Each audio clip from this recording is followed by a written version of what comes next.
मुख्यमंत्री मला वाटतं 1-2 दिवस त्या भागामध्ये होते. त्यांनी जिल्हाधिकाऱ्यांना सूचना दिलेल्या आहेत. नियम आणि कायद्यावर बोट दाखवून काय लावून काम करू नका. पण तसं होत नाही आहे.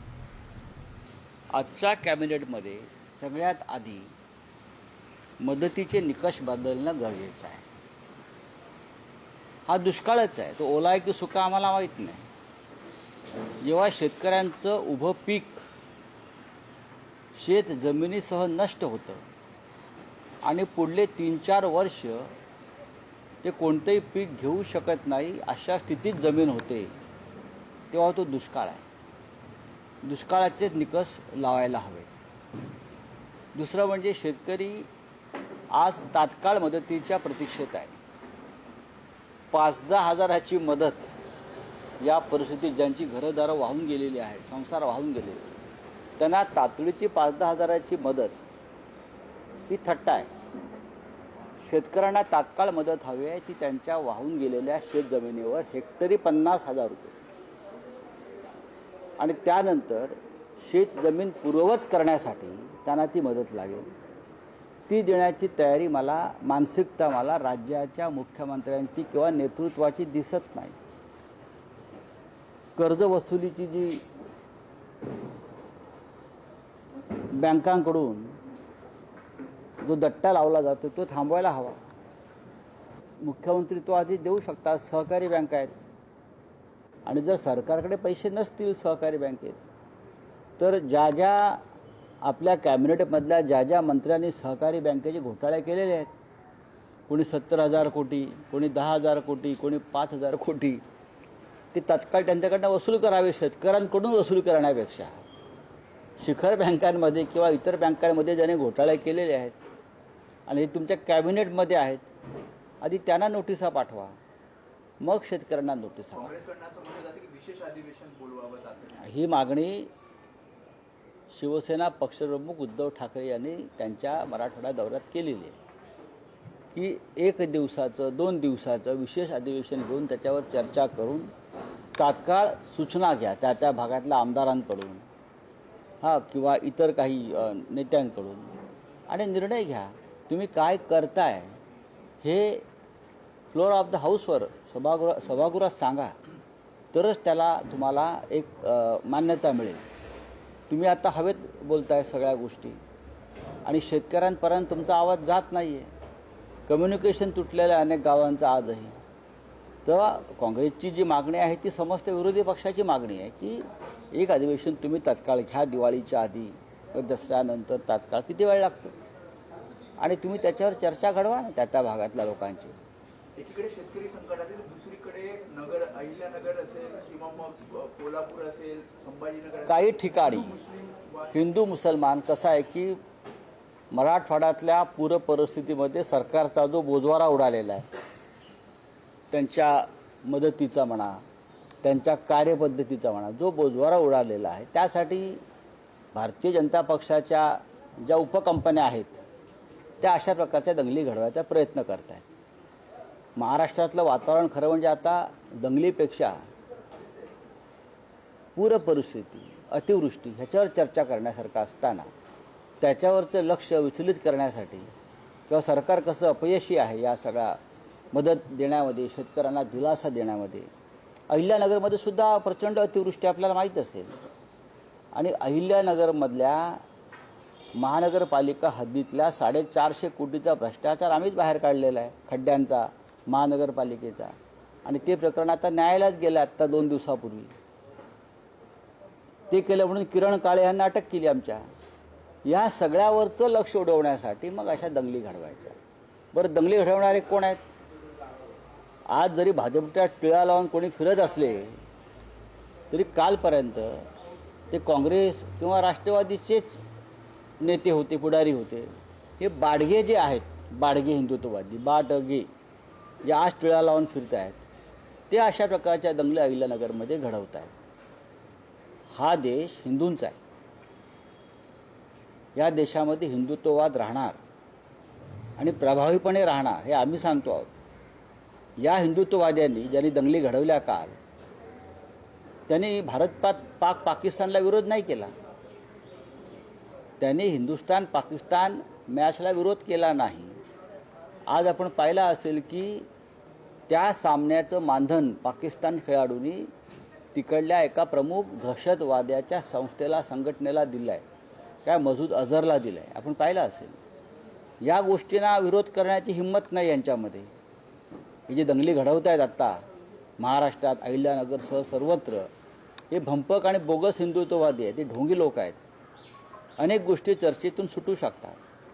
पण प्रशासनाला सुद्धा आदेश आहेत की तणाव निर्माण होईल अशा प्रकारचे निर्णय घ्या, प्रश्न सोडवू नका. पोलिसांनी अशा प्रकारचं वर्तन करणं हे लॉ अँड ऑर्डरसाठी योग्य नाही.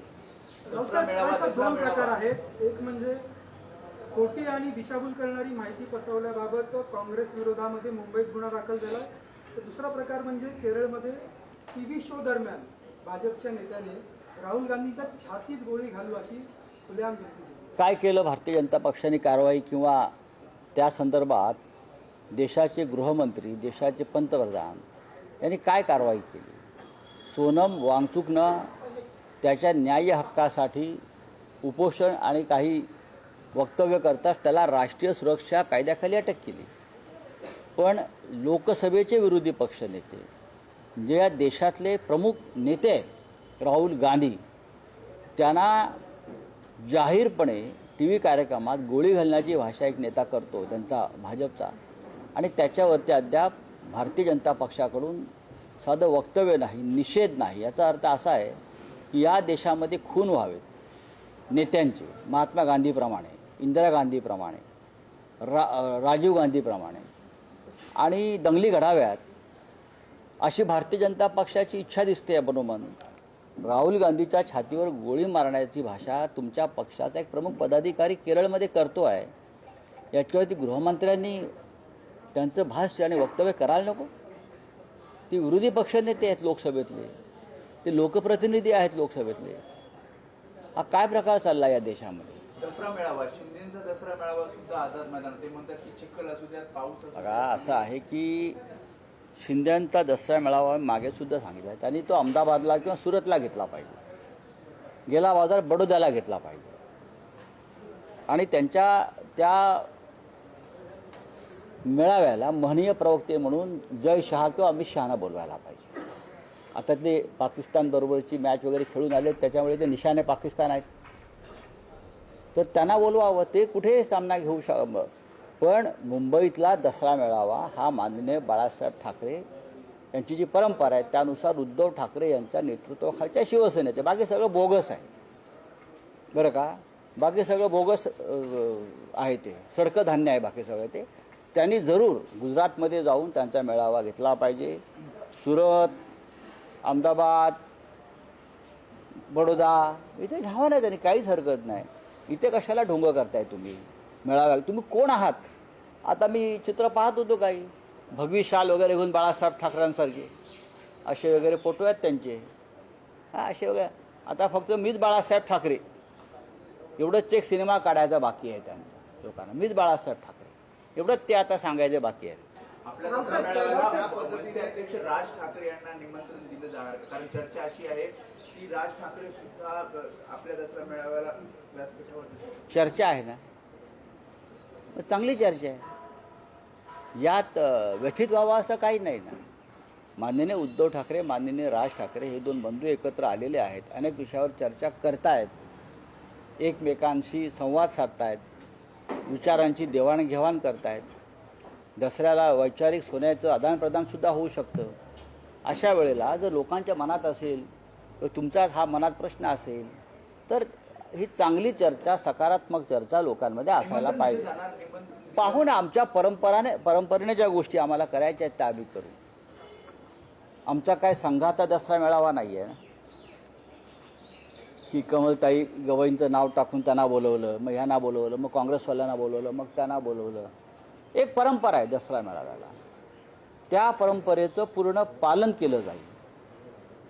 शिवसेनेच्या दसरा मेळाव्याची परंपरा कधीही खंडित होत नाही. ती परंपरा व्यासपीठावरची सुद्धा असते आणि त्या योजनेची सुद्धा असते. पूरग्रस्तांना आपण पाहतोय की मंदिर असो किंवा धार्मिक स्थळ असो हिंदुत्वात यांनी अनेक मोठ्या प्रमाणावरती मदत केल्याचं आपण पाहतोय. मात्र दुसरीकडे असा सवाल उपस्थित केला जातोय की मुस्लिम धर्माच्या धार्मिक किंवा संस्थांकडनं मदत केली हा जाते. प्रश्न येऊ शकत नाही. हे काम सरकारचं आहे. मदत करणं हे काम सरकारचंच आहे. हा जो प्रश्न आहे हे बजरंग दल, विश्व हिंदू परिषद, भारतीय जनता पक्षाचे टगे असा प्रश्न विचारू शकतात.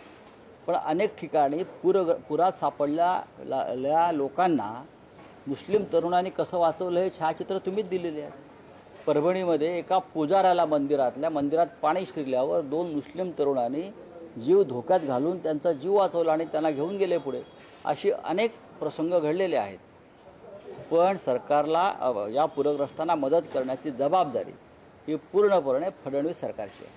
राऊतसाहेब लाडकी बहीण योजना जेव्हा लॉन्च झाली तेव्हा सरसकट त्यांच्या खात्यांमध्ये पैसे वजा करण्यात आलेले शासनातर्फे, परंतु आता पूरग्रस्त जे आहे शेतकरी त्यांच्या बँकांची पडताळणी झाल्यानंतरच मदत देण्याचे आम्ही जेव्हा धाराशिवला होतो तेव्हा अनेक गावात महिलांनी त्या संदर्भात प्रश्न विचारले. त्यांचं म्हणणं आहे की आता आम्हाला गेल्या 3 महिन्यापासून पैसे मिळालेले नाही. अनेक वृद्ध महिला आहे त्याच्यामध्ये. आणि आता आम्हाला सरकारचे पैसेही नकोत, आम्हाला मदत द्या पुराची. चलिए कुछ है आपका तो छोड़ दीजिए.